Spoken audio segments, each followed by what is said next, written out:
Okay. Alright. I thought we would have an interactive session, so I said very different this time. Anyway, so the difference between a living being and an infinite self is a living being has a body.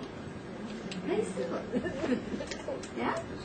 And an infinite self, or your infinite entity, your soul, or infinite energy, is just a source of energy. Some of you who mentioned some of the answers were absolutely right. Now the only difference between the two is also that a human being is a matter of experience. The only reality to your life is experience. And the reality to an infinite self is a state of being. It's constant. That's why to a state of being or to an infinite self, there is no time zone. There's no past, no present, no future. It's all one. But to a human being who has a physical form, your measurement tool is your body.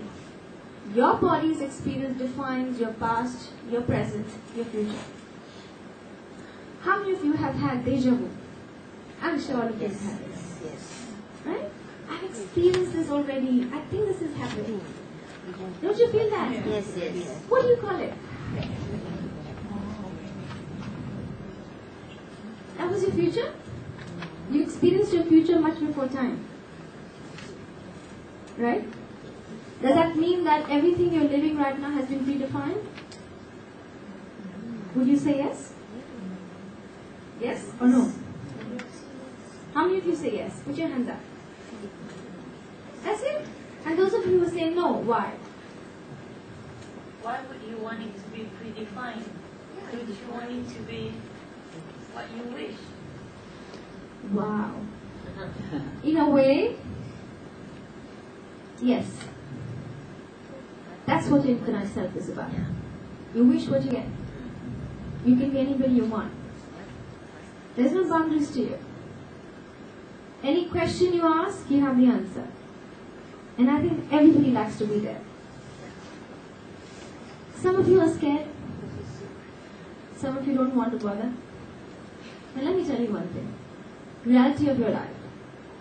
All of you are living 3% of your life and that's it. How does that make you feel? Till the end of your life, you have experienced only 3% of who you are. Won't you want to know what that 97% is? Yes. And that's what we're going to talk about today. Exciting? Yes. Let me see it then. Alright. The 97% we're talking about is a human mechanism called the mind, body and soul. Very cliche, but there is a science behind that. Before I go and address the science, let me ask you another question. Where do you think, all of you, and here I would like answers, please, that will encourage me. Where do you think the memories, the feelings, the thoughts, the knowledge of you, where do you think everything is stored in your body? The brain. Sorry? The brain. In the brain? Okay, let me hear more. The soul. You're absolutely right, ma'am. I think you should be the one sitting with me here. It is your soul. Let me explain it with a very simple example. The soul is the memory hub of all your life's experiences. Your brain is like a tool that interprets these messages coming from the soul to your body, and therefore your body shows an action. The reason why you live 3% of your entire life, as on today, I'm talking about 2007, the evolutionary existence of human beings, as on this era, why I'm saying is 3% is, over thousands of years, human beings have conditioned themselves over evolution and created a very mechanical system called mind and body. So now, human beings exist as mind and body. Therefore, the original creation of mind, body and soul has been conditioned into body and mind. So just imagine if your memory bank is not acknowledged or recognized, over a period of time, what will happen? Just as a voluntary basis, whatever comes, it comes, the brain struggles to get that information. Instead of interpreting the messages, the brain, what does it do? It manipulates information. And it gives it back to the body. Therefore, in a single message coming from the soul will have 100 responses from the brain. Don't you all get that? Do you get one clear answer every time? No.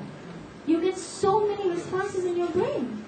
And then could be an emotion or a feeling or whatever, but then that moment you pick one message to be the right one, just like that, and then your body reacts.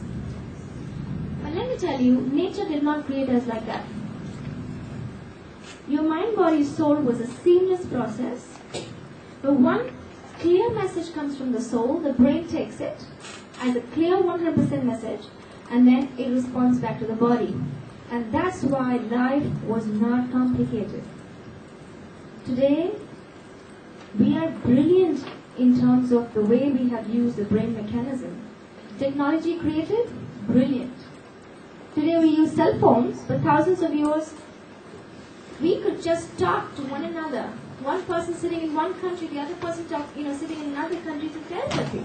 That was a normal mechanism. But now we substitute that with a cell phone. Sixth sense was a normal mechanism, and today what do we call it? Paranormal? Nonsense. That is not paranormal. It's normal. It's human science.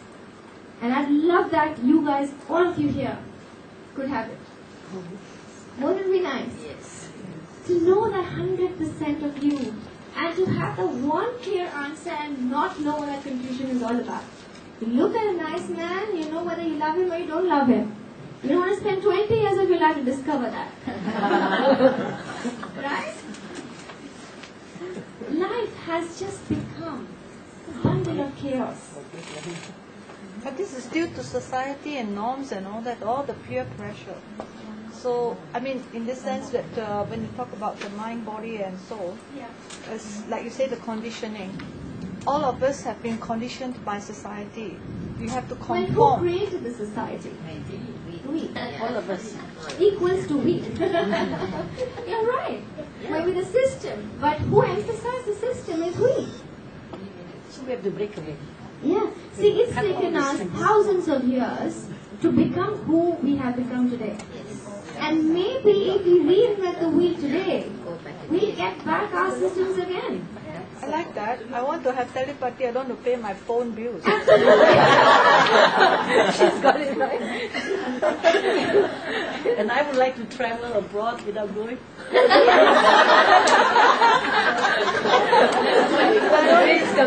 No passport, nothing.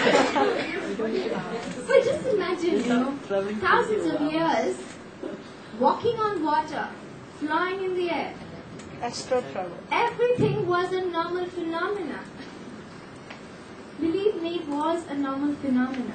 So you're telling us that we can do all this. I would hope to do it, and that's why Aashwasan started. That we get back the realism of that human evolution once more. Maybe we began now, 100 years later at least, the coming generation would get back themselves the way it was created.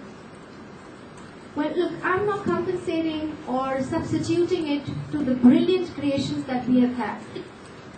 The television, the cell phones, the beautiful buildings and the cars, everything is beautiful. But believe me, with that 100% existence of ours, we could create more beauty than we can even know. In all this creation, we lost one thing. What is that one thing?